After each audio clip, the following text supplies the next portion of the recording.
Estamos aqui para mais um da Esquiva ao Toque. Meu convidado de hoje é o Roberto Lazzarini. Prazer, Roberto. Muito prazer estar aqui com vocês.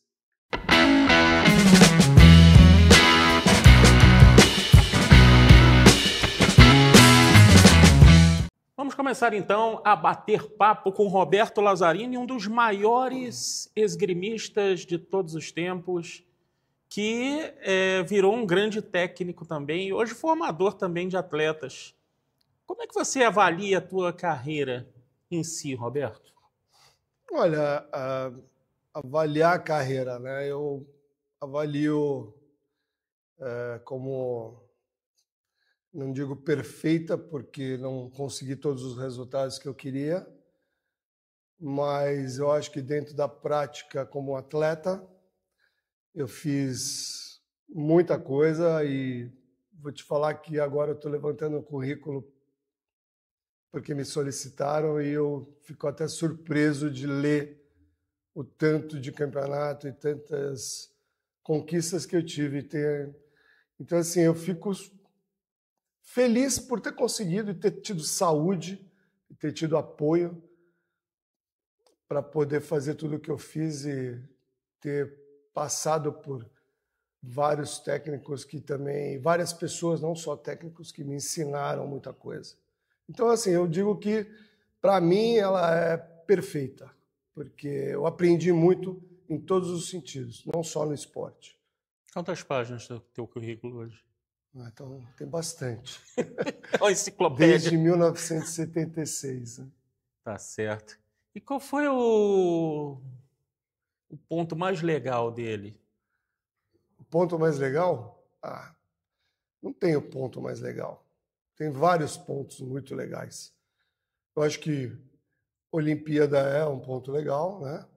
Muito legal. Na verdade, quando você vai para uma Olimpíada, você não quer ir em uma só, você quer ir em várias. Principalmente um atleta que é competitivo, né? E que gosta de treinar, e que gosta de sentir desafios. A Olimpíada é o suprassumo. Mas eu tive outros pontos legais, né? O meu primeiro campeonato brasileiro na categoria infantil foi o máximo. Meu primeiro campeonato brasileiro, vitória no campeonato brasileiro juvenil foi o máximo. Minha primeira competição que eu ganhei, o campeonato brasileiro adulto também é o máximo. Ou seja, teve várias. Eu nunca tive uma que eu falasse, não, essa foi muito especial. Eu acho que tem muitos pontos. Como eu disse, né? Desde 1977 eu fiquei competindo em, digamos, alto nível, competindo na categoria livre até 2011. Foram quase 50 anos. Eu tinha 50 anos quando eu joguei e ganhei a última competição nacional adulto. Né? Ganhei na final do Atos Schwantes, que era um moleque. Já era um expoente.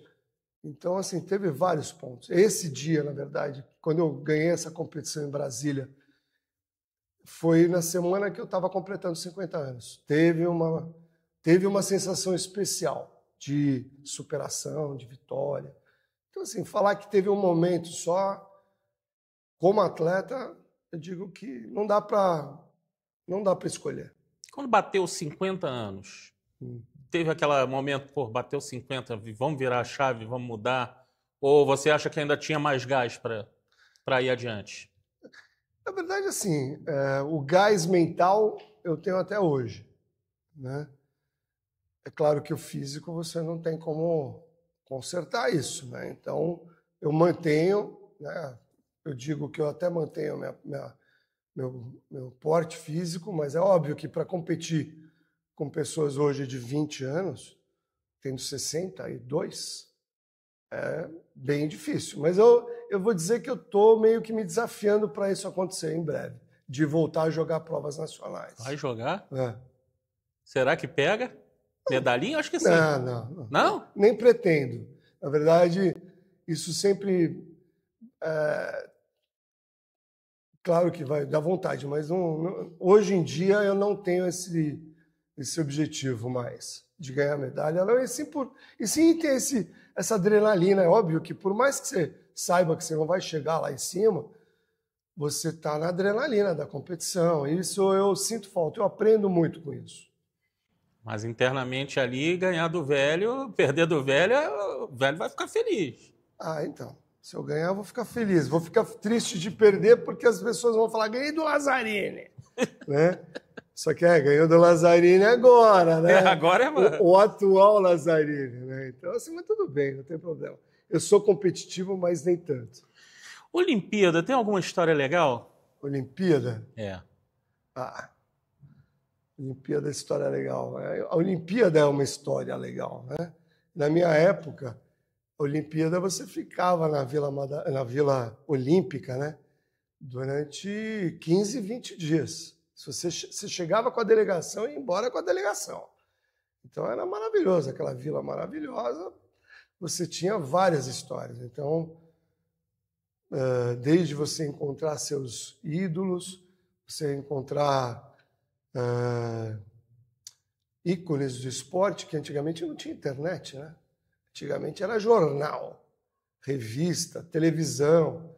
Então, hoje em dia é muito mais rápido, a informação chega. Antigamente não, você via na TV, via no jornal e, de repente, você estava na fila do refeitório elogiando uma mulher para o teu amigo. Essa foi uma situação engraçada. Tinha uma morena linda na minha frente, cheirosa, perfumada, né? Queimada, bronzeada, porque era verão. E eu falando com o meu amigo, olha que mulher linda, olha que mulher maravilhosa. Quando ela vira, era a Gabriela Sabatini, que estava entendendo tudo o que eu estava falando. Né? Graças a Deus estava sendo educada, ela foi muito simpática, sorriu e a gente continuou conversando. Então, tem várias situações muito... Tem algumas coisas que falam de superstição, né? Na Olimpíada de Barcelona,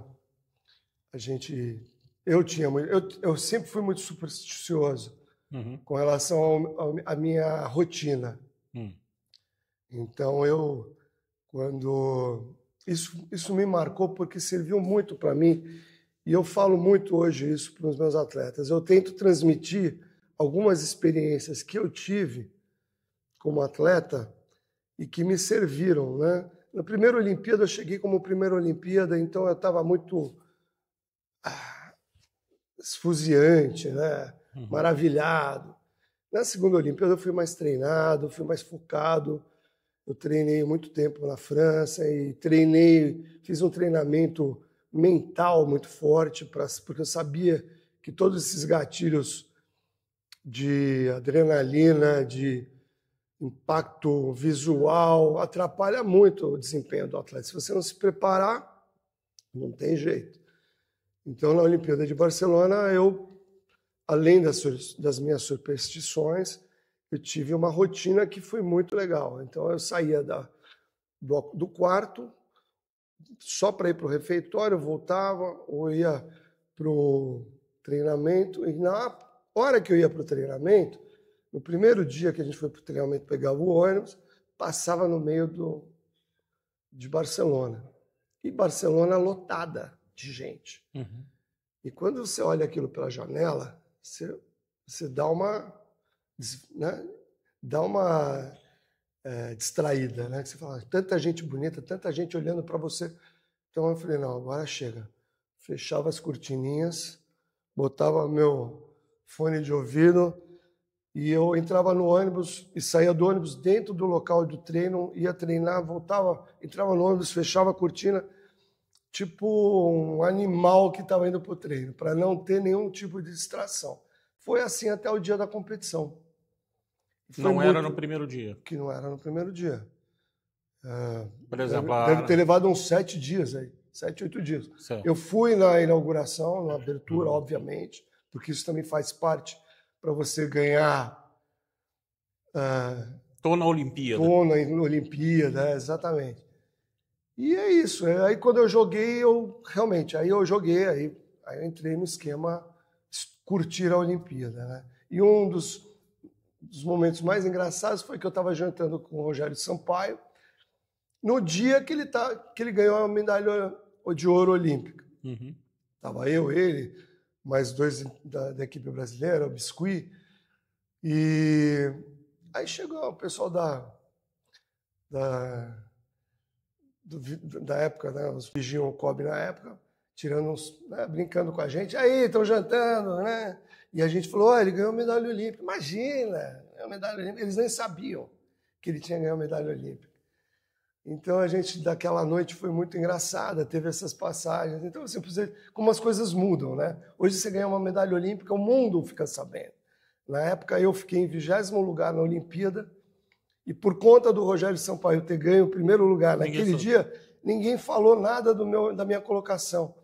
E quando, às vezes, um atleta ficava em 30º lugar na ginástica olímpica, todo mundo falava, nossa, como essa atleta aqui é um expoente, maravilhosa, 30 do mundo. Eu fiquei em 20º, ninguém soltou uma linha, porque o Rogério ganhou a linda medalha de ouro dele. Então, são essas passagens que tem muita coisa marcante na minha vida. E assim, você ficou 7, 8 dias para ter a sua competição. Mas sobraram 10. O que você fez nos outros 10? Aí eu usei o crachá, né? Saía para a rua, a gente tinha passe livre para todos os lugares, entrava tinha os bares e as boates que era para a família olímpica. Uhum. E aí era festa. Aí eu realmente curti a Olimpíada. Naquela época a gente podia desmarcar passagem, ia na Varig, antiga Varig, desmarcava o bilhete, ficava para mais tarde, ia ficando. Na verdade, eu fiquei como clandestino na Vila Olímpica. É. Porque o Kobe falou assim, olha, a tua passagem é daqui 5 dias. Eu falei, tá bom, mas eu vou mudar. Tá bom. Então, eu mudei a passagem. Aí eu cheguei na Vila, mudei a passagem. Mas eu não garanto que você possa ficar no quarto. Se lá na entrada, porque já tinha um esquema eletrônico, se lá na entrada eles te bloquearem, você fica fora. Eu falei, tudo bem. Aí eu dou um jeito de pegar minhas roupas.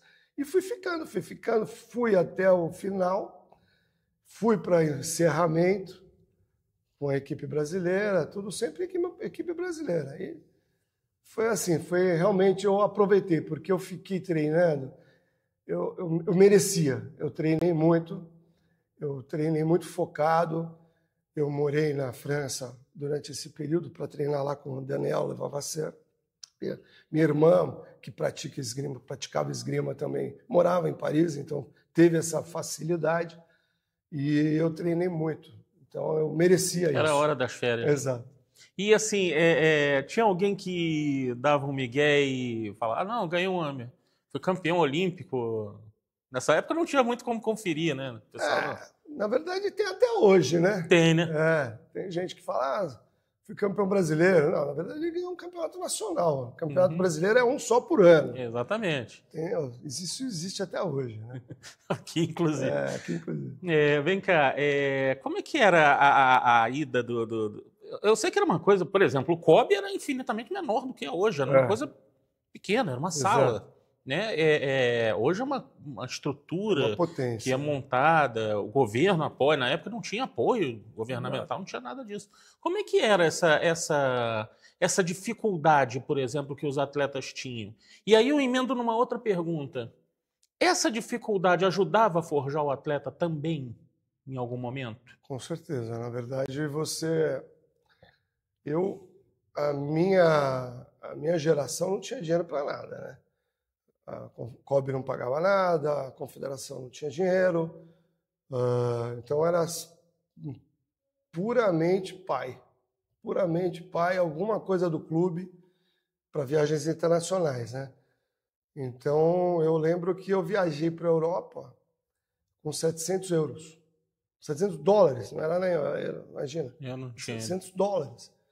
E eu fiquei um mês em Paris treinando, eu tinha já 23 anos. Eu comecei minha carreira tarde, né? Eu tinha 23 anos, eu falei, não, eu vou ficar um mês na Europa.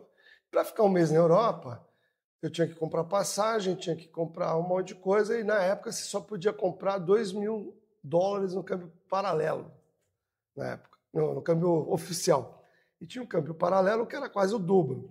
Então o que a gente fazia? A gente pegava a passagem, e aí tinha direito a pegar esses $2.000. Aí pegava os $2.000, vendia 1.000, para poder pagar a passagem e ia embora com o resto. Foi o que eu fiz.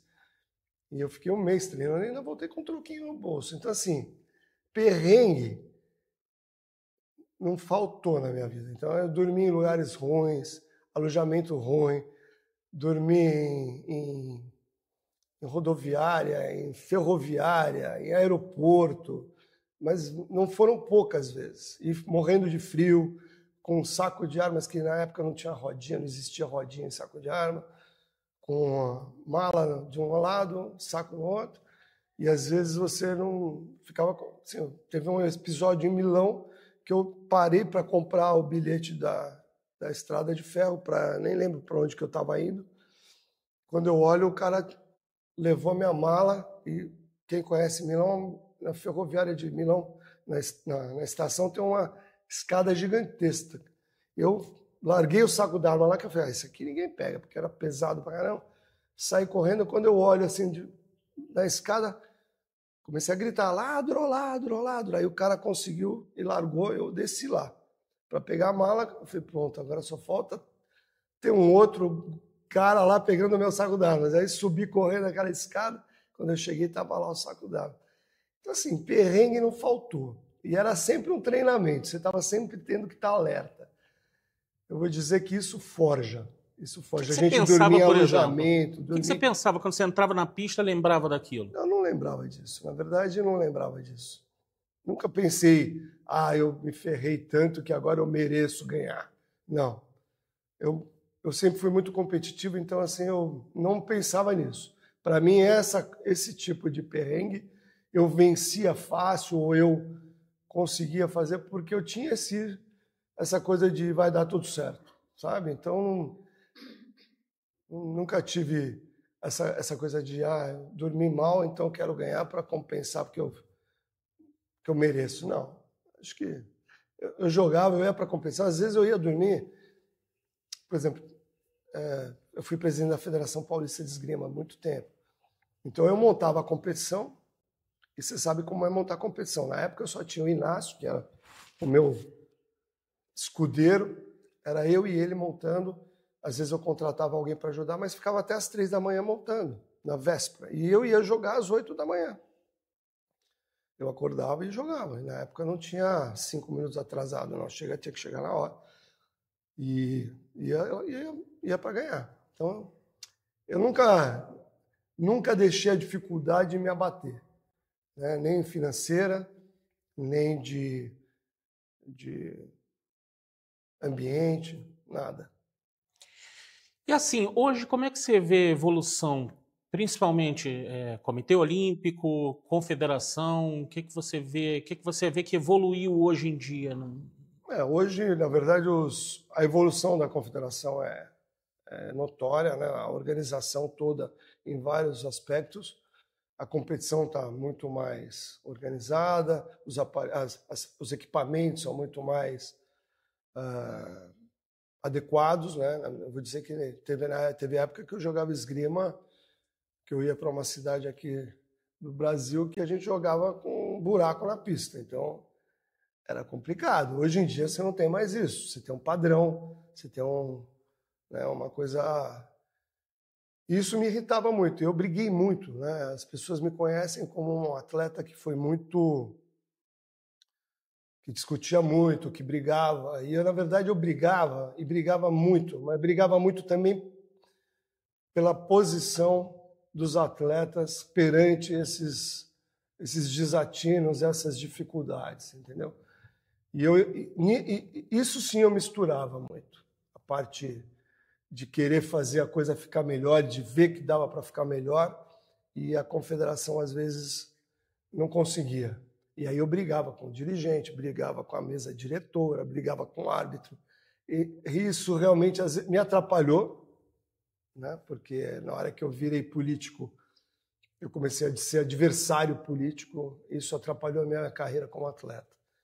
Mas eu vejo hoje a evolução do COB maravilhosa, que tem dinheiro, a CBE que tem dinheiro, os atletas principais do Brasil recebem para treinar, né? Que é importantíssimo, né? E muitos recebem o apoio para poder, pelo menos, viajar tranquilos. Isso já é uma evolução muito grande.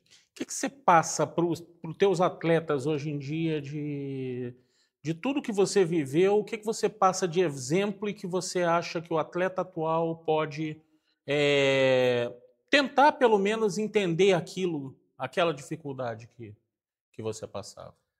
Olha, eu acho que eles não têm a menor noção, porque eu não vejo, por exemplo, desde que eu voltei a ser técnico, né? Porque eu cheguei a ser técnico em 83, de 83 a 89. Depois eu voltei a ser técnico agora em 2016. Então, nenhum dessas, eu acho que essa turminha dessa nova geração nunca dormiu em alojamento ruim, né? Eu não sei se um ou outro dormiu em algum mas nunca dormiu em quarto com 20 pessoas, a não ser em algum estágio, em alguma academia militar. Mas então a gente tenta transmitir, olha, vocês viajam de avião, vocês ficam em hotel 3 estrelas no mínimo, tem equipamento de esgrima funcionando bem, tem gente vendendo equipamento no Brasil porque antigamente não tinha. Então vocês têm todas essas facilidades. A gente tem que aproveitar vocês não terem esse tipo de preocupação. Eu conto todas essas minhas histórias, mas eles não vão conseguir absorver o sentimento que era você dormir mal no alojamento. Você disse que era chato como dirigente, mas tem gente que diz que você é chato também como atleta. Não. O Giacomo disse que você é o cara mais chato que ele já enfrentou. Então, mas deixa eu te falar. Na verdade, o que acontece? Eu faço esgrima desde 1987. Eu diria que na minha época de atleta, poucos sabiam mais o regulamento do que eu sabia, né? Tinha o Kramer, tinha outras pessoas, mas eu dominava o regulamento.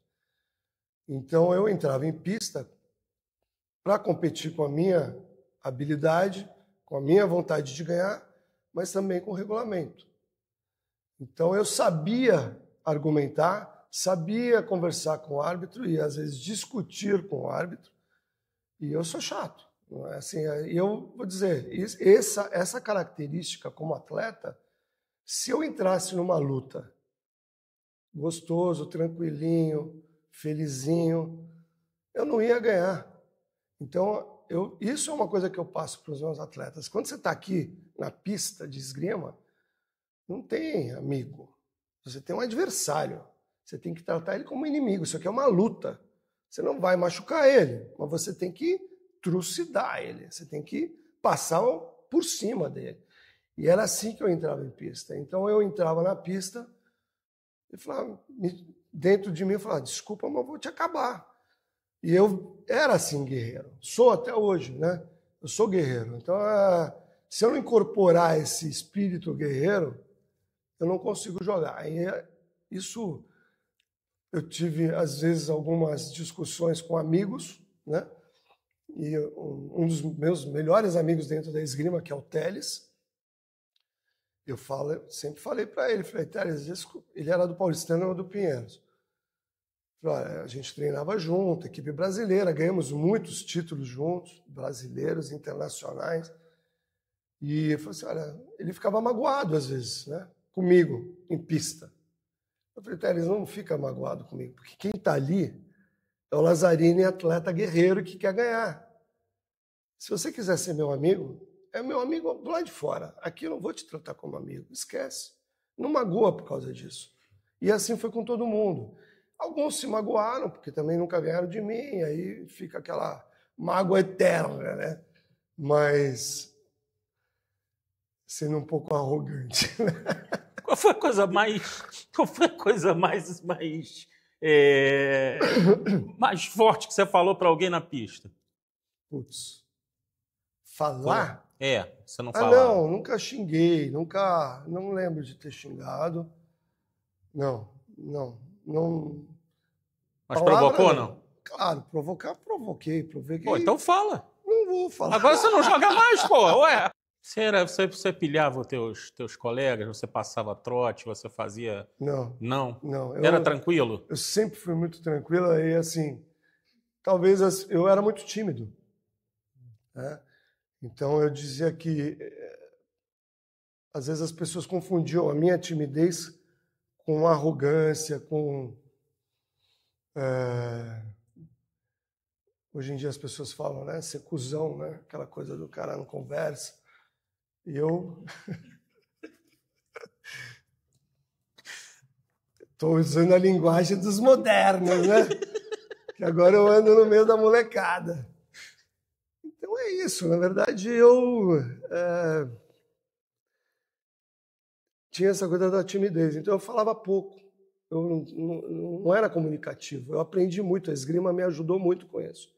Eu, até os 18, 19 anos, era um cara extremamente fechado.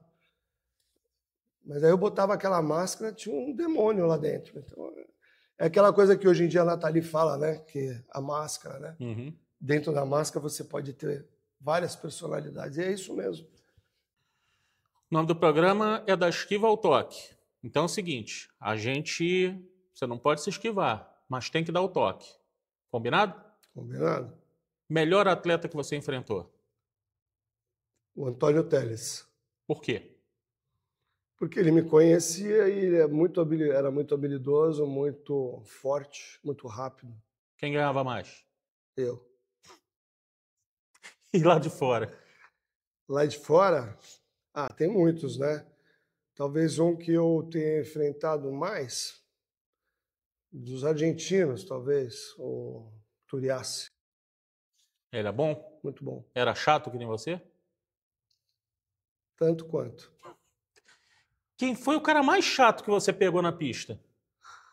Porque assim, se você é o mais chato para muita gente, então esse cara é um... Então, chato, o Kramer. É? É. Por quê? Porque ele era tinhoso, ele era malandro, ele tinha habilidade da manipulação, eu diria assim, manipular entre aspas, né? A arbitragem. Então, assim, era chato jogar com ele. Não que ele fosse chato, era chato jogar com ele.